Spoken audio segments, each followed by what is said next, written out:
Hey, it's Sunday, April 16, 2023. I am Lights Camera Jackson, and welcome to LCJ Live. Hope you're doing well. A lot of movies open this weekend, a lot of movies coming out this coming weekend, but no match for Mario. Mario on top again, $87 million. It is up to 347.8, just about 20 million away from matching Minions The Rise of Gru from last summer for Illumination. Obviously, it's going to pass that. 150 million away from a $500 million domestic total, which is what I predicted right after I saw the movie. On opening day, on April 5th, just 10 days ago, 11 days ago, I said this has got to make $500 million domestically, and it's going to do that. Strong second weekend for a strong, fun movie for families. Super Mario Brothers movie. Where's that sequel news? Where's that sequel announcement, Illumination and Universal? Got to get on that pretty soon. 87 million bucks. I've got here with me Manny from the Ice Age movie franchise, because Ray Romano has a new movie out this week. I've seen it, called Somewhere in Queens. I'll tell you a little bit of my thoughts on it coming up. And of course, we have a vampire, Dracula. Renfield opened this weekend. How much money did it make? I will tell you here in a second. Plus, what are my thoughts on Renfield? We'll get to that as we count down the chart here. Number 2 for the weekend is The Pope's Exorcist with $9.2 million. Russell Crowe.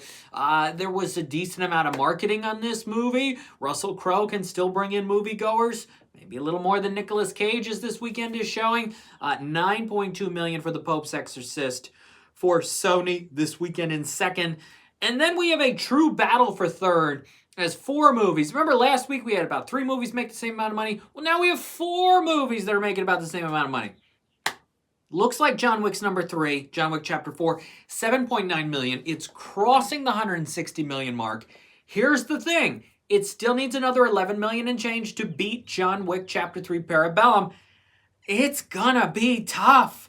If it makes 4 million next weekend, maybe another 2, that's 6, that's 166.1 through the week, maybe 169. It'll probably get there, but it might barely beat what John Wick Chapter 3 Parabellum did at this point, which I think Lionsgate has to be a little surprised by. Speaking of Lionsgate being surprised by something, when The Unbearable Weight of Massive Talent opened exactly a year ago this coming week, the movie only made about, I think it was 7.8 million, and here we go again for Nicolas Cage, $7.8 million for Renfield for Universal this weekend.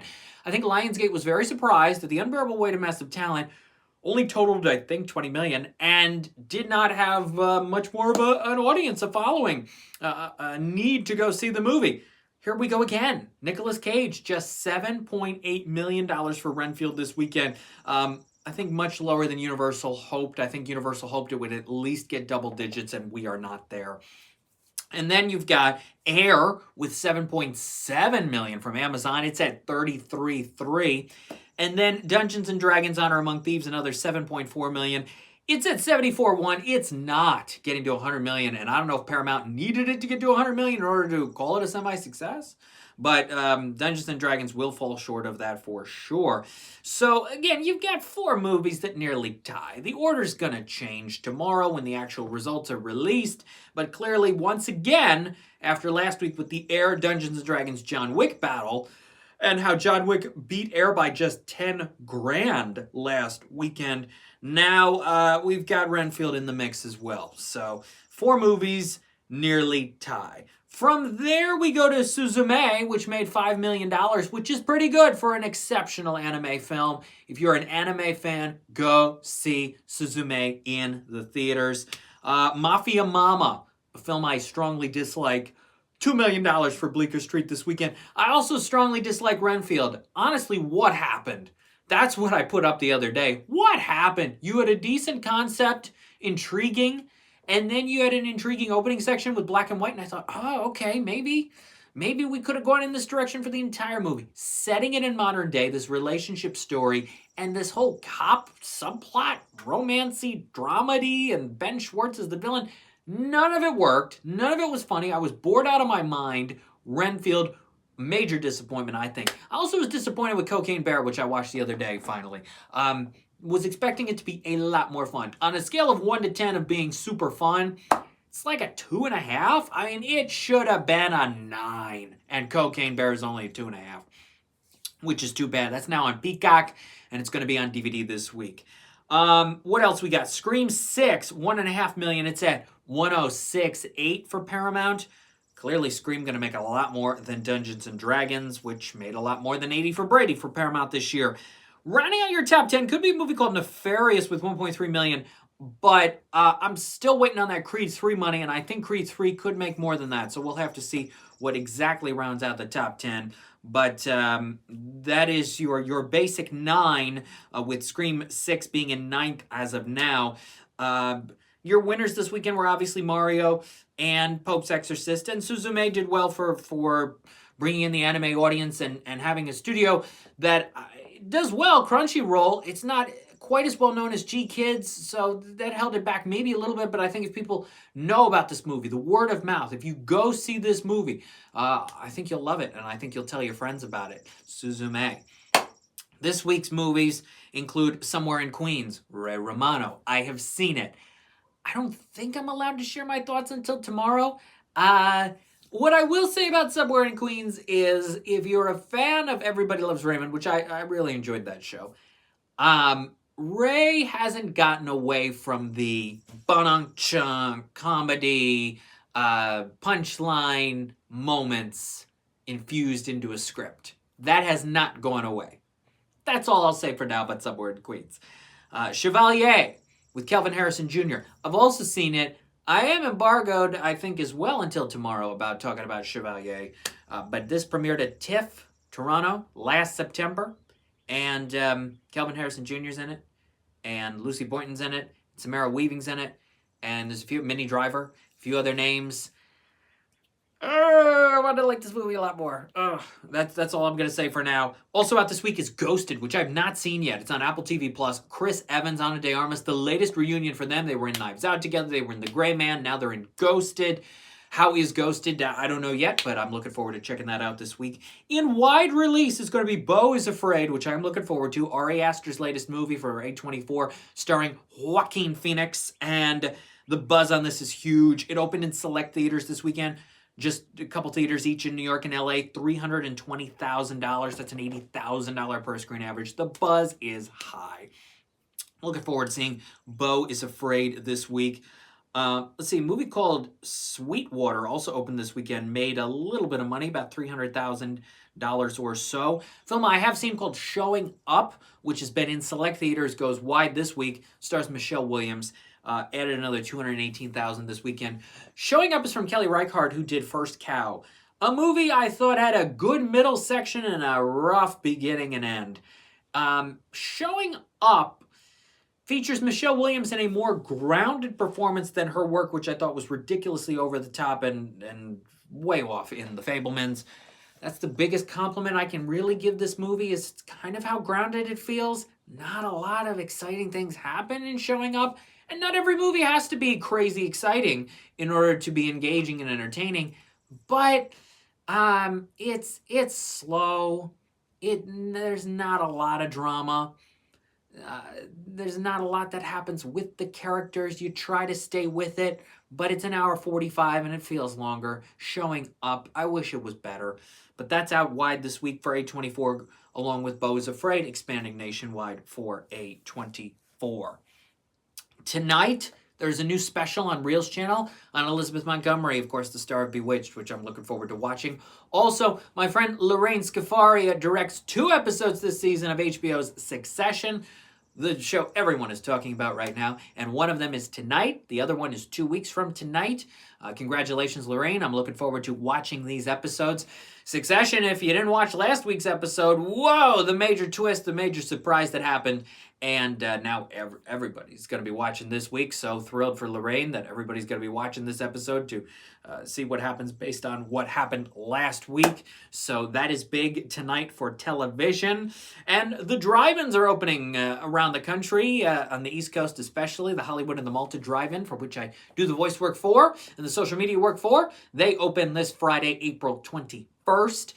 Of course, Mario is going to be the big one for drive-ins out of the gate, but then you've got a big summer ahead with Guardians of the Galaxy Volume 3, Fast 10, Little Mermaid, Spider-Man, Elemental, The Flash, and Indiana Jones, and that's just the end of June. July takes us with Mission Impossible, Oppenheimer, Barbie. Then you've got Teenage Mutant Ninja Turtles in August, Haunted Mansion from Disney, and there's a few others in August. Equalizer 3 is going to end the summer if we ever get a trailer from Sony. So it's a big summer ahead for the drive-ins. They're going to do really well. And I think the indoor theaters are going to do really well also. You have movies like Asteroid City from Wes Anderson, Strays, No Hard Feelings with Jennifer Lawrence, Ruby Gillman, Teenage Kraken from DreamWorks, along with all the other ones I just mentioned. Book Club, the next chapter is out May 12th. Rally Road Racers, which I watched the other night, animated movie coming to theaters May 12th. It's a lot of fun. So look forward to that for families. It's going to be a good summer for the theaters, and streaming services are going to have movies too. Extraction 2 goes to Netflix. The Michael J. Fox documentary still is on Apple TV+. White Men Can't Jump is going to be on Hulu, and there will be more over the next several weeks being announced. Flaming Hot is going to be on Hulu, and a bunch of others that'll be on the different streaming services. I'm sure Disney Plus will have some big movies for the summer. They've got Peter Pan and Wendy coming out on April 28th. We're a couple weeks away from that. From Big George Foreman, from Are You There, God, It's Me, Margaret. And May 12 also has Blackberry from IFC, which looks really good. What are you looking forward to seeing? If you're here live with me on LCJ Live, send in your questions and your comments. What are you looking forward to seeing this summer? What are your most anticipated movies? Jennifer Lopez has a film called The Mother that's going to be on Netflix on May 12. There's a lot of movies, big films, on the way. Master Gardener, the latest from Paul Schrader, goes to theaters May 19. You Hurt My Feelings with Julia Louis-Dreyfus, and About My Father with Sebastian Maniscalco and Robert De Niro, both opening for Memorial Day weekend with The Little Mermaid. It's going to be a big summer. Look, we had Mega Movie March. We've had this incredible, amazing April with Mario and Air doing really well. And then May's going to be huge with Little Mermaid, Fast 10, and Guardians, along with the others. So theaters are gearing up and ready and doing exceptional business these last couple weekends with Mario, and they're going to continue to do well with more big movies over the next several months. Yeah, hope you enjoyed the drive-ins. Hope you enjoyed the outdoor experience. If you've never been to a drive-in or you haven't been to a drive-in in decades, go to the drive-ins. Support the drive-in movie theaters.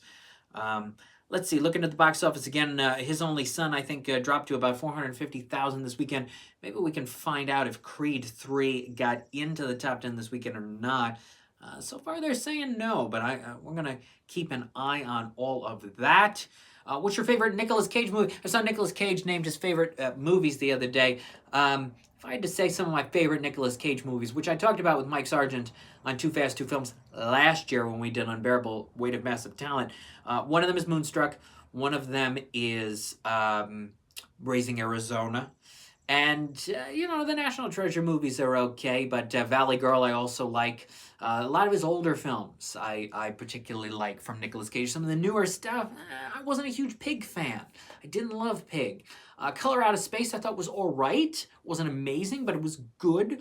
And of course, his voice work, we cannot count out the fact that he led the two Croods movies, which were, first one was a gigantic hit, and the second one was a big hit in the early COVID days. So, of course, his lead voice role in the Croods franchise for DreamWorks.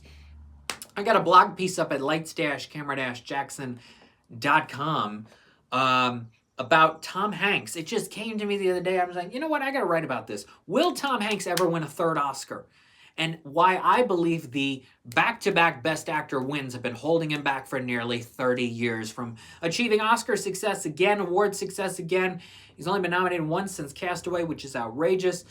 So it's a little thought piece, a little random, but I felt like writing about it. That's at the blog section and on the homepage at lights-camera-jackson.com. Look for my thoughts this week on Somewhere in Queens, Beau is Afraid, Chevalier, Ghosted, and more. And when we're back here next Sunday at 12 p.m. Eastern for LCJ Live, we'll see how the new movies do in the theaters.